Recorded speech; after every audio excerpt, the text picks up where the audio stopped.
I started vlogging in 2003, before YouTube even existed.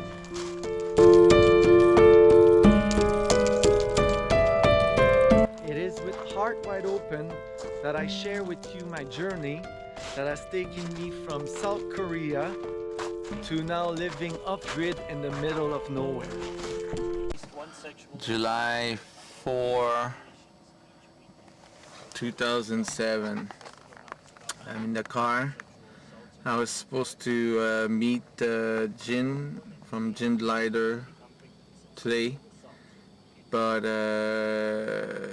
he got a meeting that was unscheduled, and we decided, well, we had no choice. I could go there at 2 o'clock, but I said tomorrow or later this week will be better. So I just took care of my car today so that it can do some driving this summer. I have to tell you that this morning after my run, well, I was just done running and getting ready to get off the path to go to my bike, and then I saw somebody like it's raining a lot. By the time I ran, and during the time I ran, the water level raised maybe 1.5 meters. That's a lot. It's quick, and the current was strong and dangerous. For someone like me, yes, dangerous, but not critical. But you don't want to go there. It's too dangerous. Too many things can happen. Even though I'm a good swimmer, take no chance. But fuck, there was a grandmother in there. Fuck, can you imagine? There was a little grandmother. She had water up to her waist. I was like, at first I thought it was an ajashi, like a man in its 50s, but then like I was under a bridge and I could see that maybe 60 meters away, and I said, "Oh, that's not right. That person shouldn't be there." So I decided to run to go check it out, and then when I got closer, the person lost foot and fell completely in the water, but then stood up again, and I saw it was a grandmother. And I was, holy fuck, what she's doing there. And I went there, and I went to the side of the river, like it was quite steep and slippery, and I said to her in Korean, "Come, you don't stay there, it's dangerous." I didn't have to go in the water. I found I had a good footing on a rock that was not yet submerged, and the grandmother was up to her waist in the water just in front of me. And she didn't want to go. I think she had like dementia or something like that, or Alzheimer or whatever, but she wasn't all there.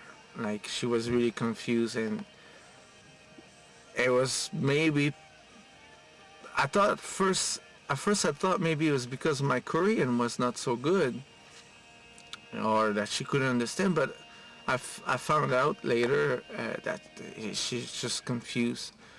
So a high school kid was up there and on the ledge, so he didn't come down, but he helped me. He saw that, we had to do something.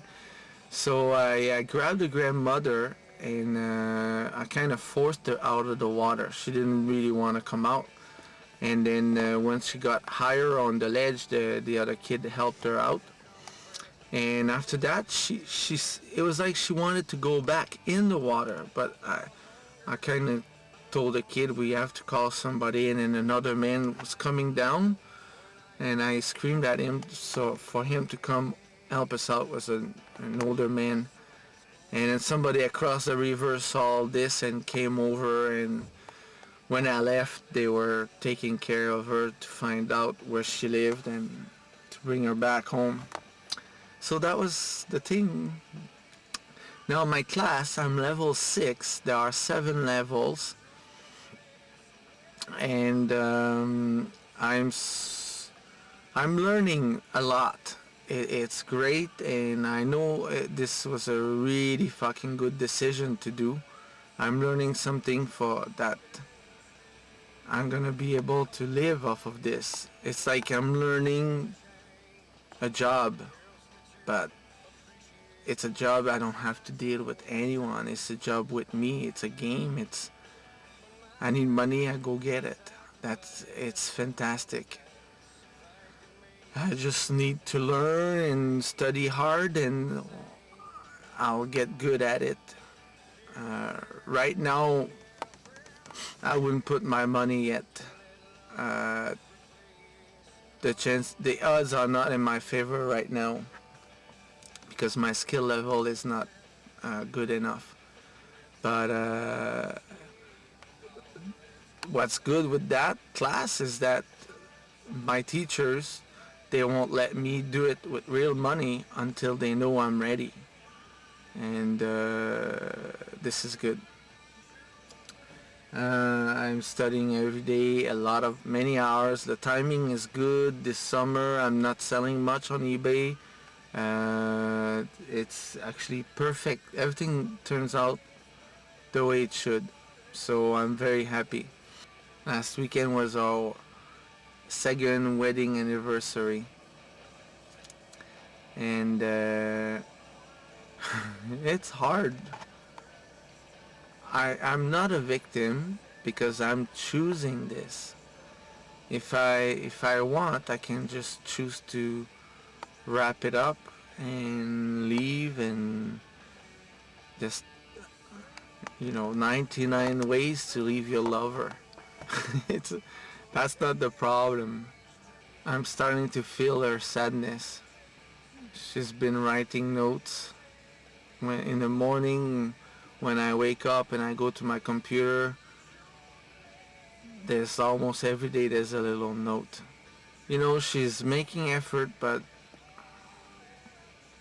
there's nothing. It fucking sucks. When we got married and she was freaking out at the beginning, and it really killed everything. I cannot go over that. And I would say I'm stuck, but I'm not stuck. But if I want to think or see it, perceive it as if I'm stuck, it's easy. But I'm not stuck. I cannot even have sex with her. Like, my penis gets hard. That's not a problem. And the one thing that fucking troubles me a lot, I met with Jin from Jin Glider, and it was nice, and he knows what I'm trying to think about, and he knows why.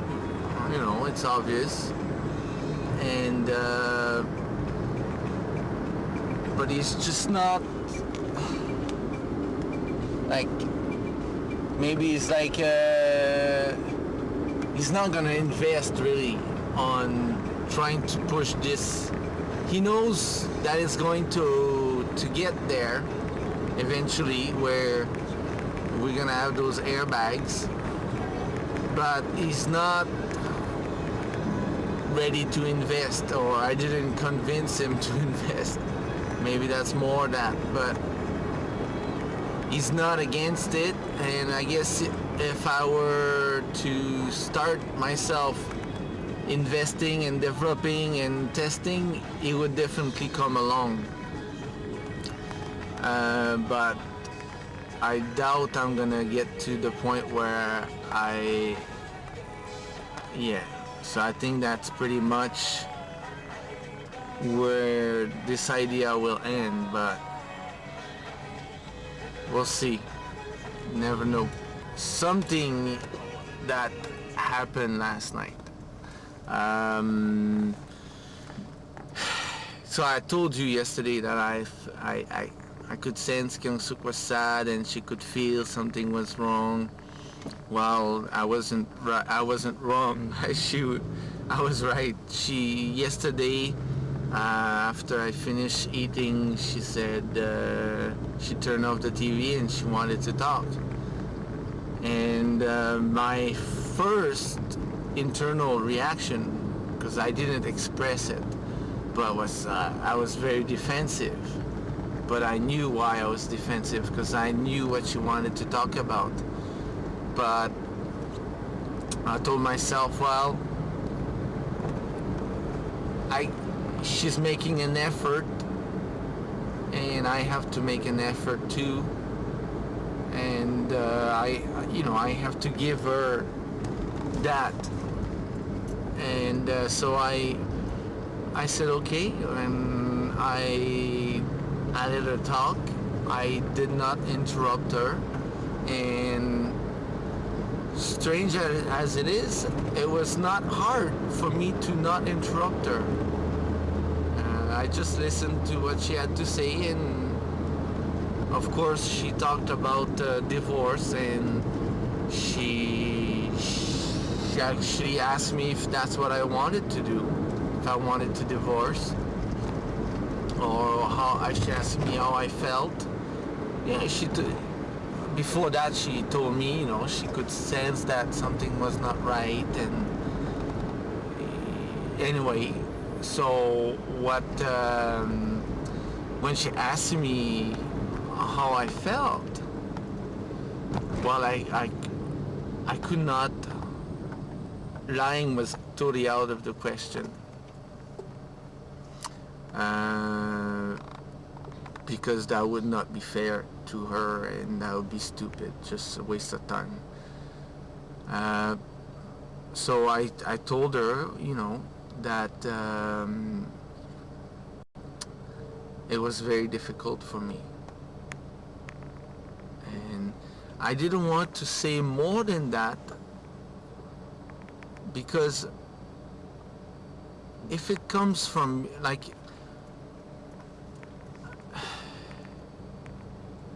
when we divorce, it has to be a decision that it has to be some, if it's something that only me decide,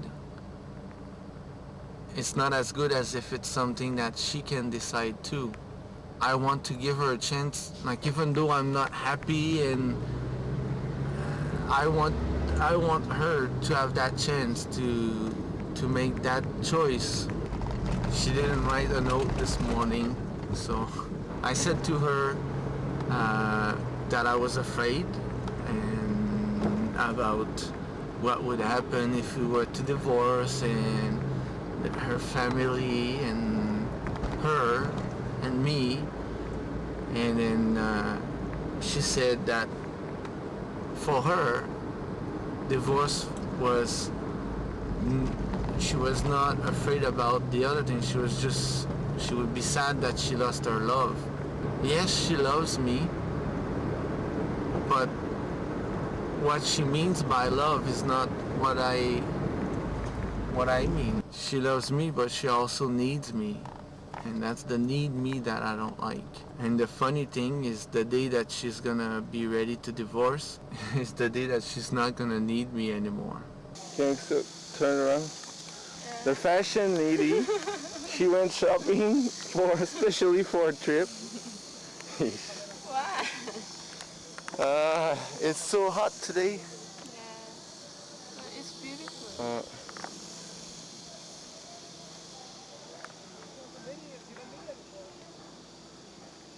Yeah, we cannot stay in the sun like this.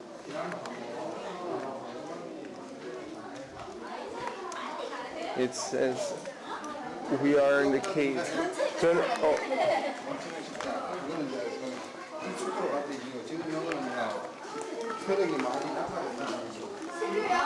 We are in a cave that's 7 kilometers long.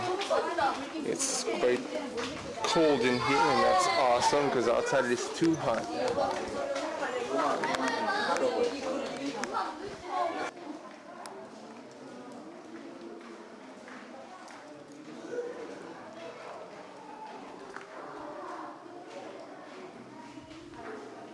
Woo! Woo! If you go there, I will be able to have a picture with the night shot. She's just checking. So, since we got back, we didn't talk. We didn't discuss how we would do this and everything because this month she's actually right now she left on today is a Thursday like 3 a.m. and she left on Tuesday, so and she's gone until the 15th in the morning, and I'm leaving the 15th in the morning is a Saturday, and I'm leaving on a Monday. So we're all and for 2 weeks. So like in September, we're almost not gonna see each other. So like the day before she left, she kind of tried to talk about all this, and I said to her, look, no matter what, like, what can we do? We're not gonna be together this month. And she wanted me, and I wanted to go to Singapore. That's where she went for training for a new job. And I wanted to go there, and she wanted me to go. But now the jerseys are picking up again, and I just don't want to push too much, like to spend that money and to take time away from the jerseys. So actually it's not the money, it's more the time away from the jerseys. I'm following Theun's suggestion of making this like a friendly thing, and however this can be, I don't know. Kyoung Sook, like the first thing she said before, when I said to her I wanted to divorce before we left for Jeju Island, she said, I'm gonna kill myself. So, you know, right there, that doesn't make me want to change my mind, right? It just make me say like, fuck, you're right, you have to divorce. And then after we got back, like, she's more like, okay, you're free, do whatever you want, just come back to me. But I don't want to come back to her. You know, I want to finish everything, like we don't owe each other anything. Anyway, now I really look forward to the retreat. I think I'm gonna be asking Theun about the path with her heart. Actually, I've been starting to write the story I've had in my head for a while. It's just, I'll just give you it's two stories in one. The main story is the story of Canada Prime Minister, and he was part of the conspiracy theory, and actually he was living part of it, and he reading one book, and that's the second book in the one book I'm writing. This book he's reading makes him face himself, face his doubts, face his personal history, and leads him to change his ways. And by doing so, and with the power he has as the role he's got in Canadian society, he makes enough change to tip the balance. And that's not without any, like, you know, suspense and things like that. And the book he's reading is the story of me meeting somebody from the future in altered state of mind, which start when I'm dreaming. And this guy that I'm meeting in my dream teaches me about how his world came to be from the world where I am from right now.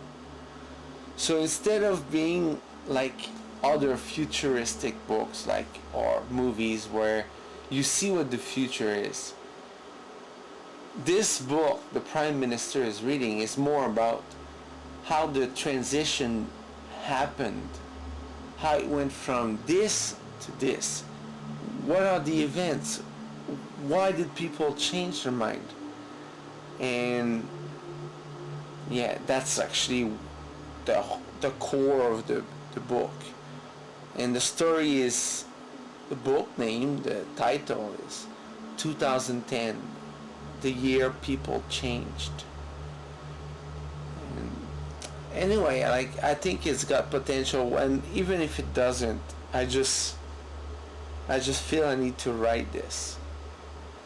And I've written the descriptions of my characters, their biography.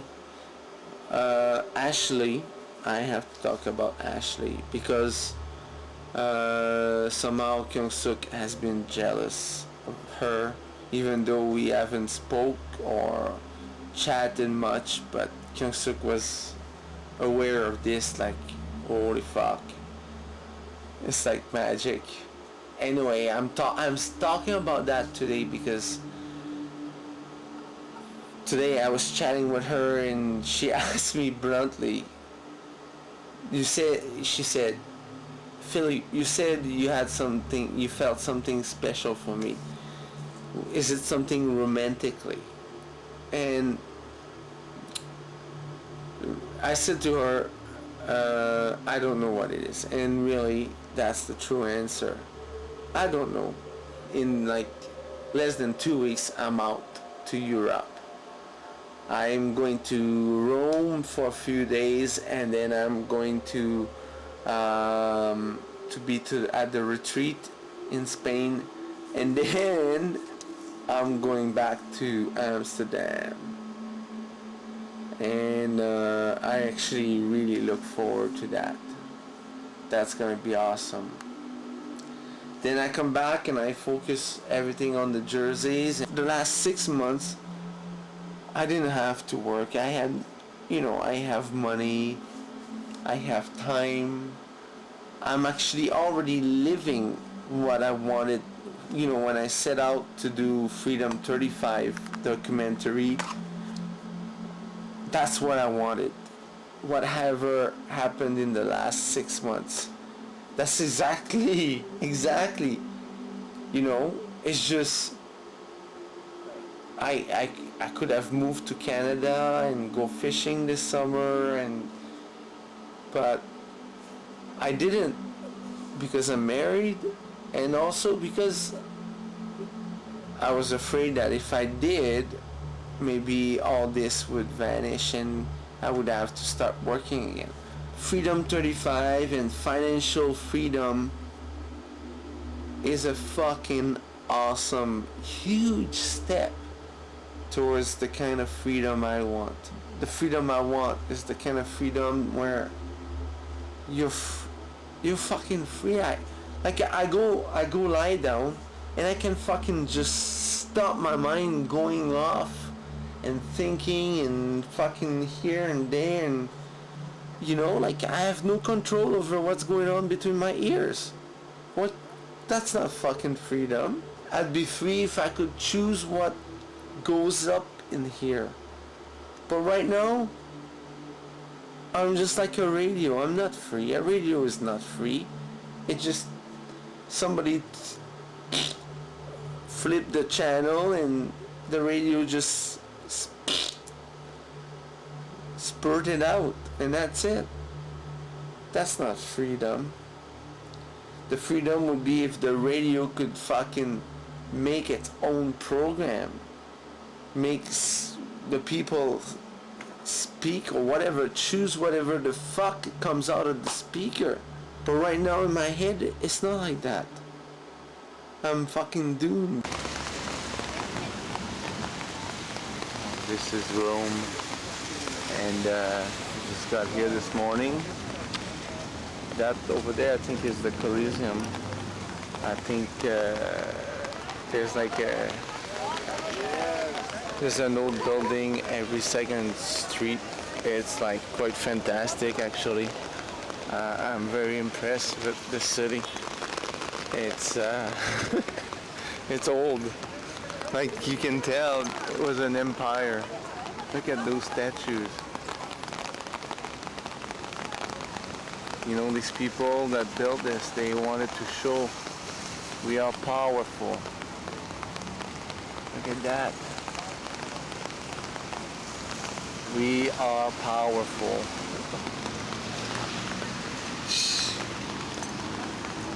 Anyway, it's like you see these ruins there? It's like that everywhere. Old walls, all old this, old that. So it's like wondering how they were able to build the city at all. Anyway, I'm gonna try to see the Colosseum before it starts raining again. And then I'm gonna try to eat. I haven't ate anything yet from Italy. I feel like a gladiator.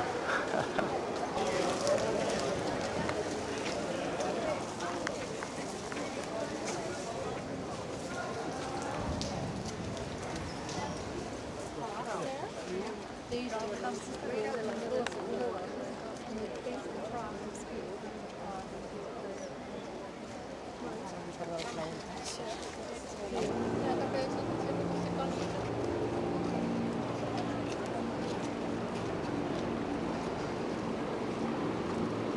Apparently they finished building it in year 80. For what it's worth, we don't even know how long ago year 80 was. Since in the 1500 we decided that today is the year 1500. So anyway, for sure it's a while ago.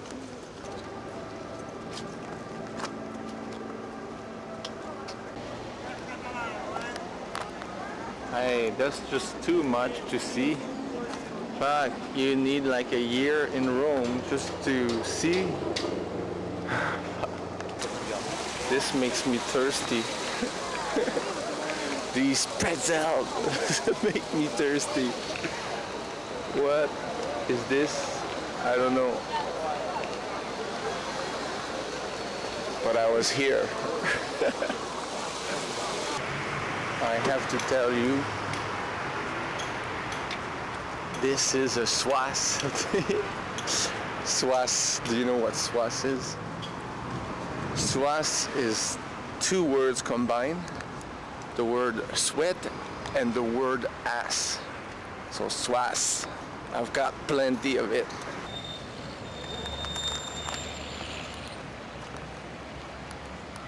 So that's it.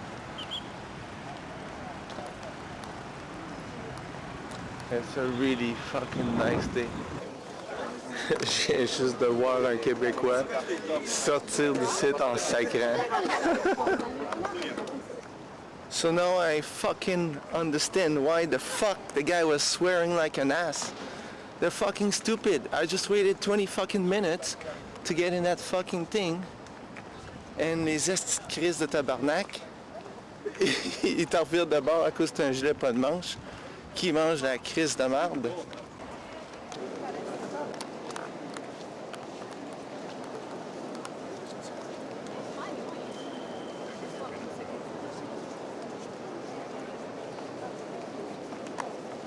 I'm gonna have to change the tape very soon.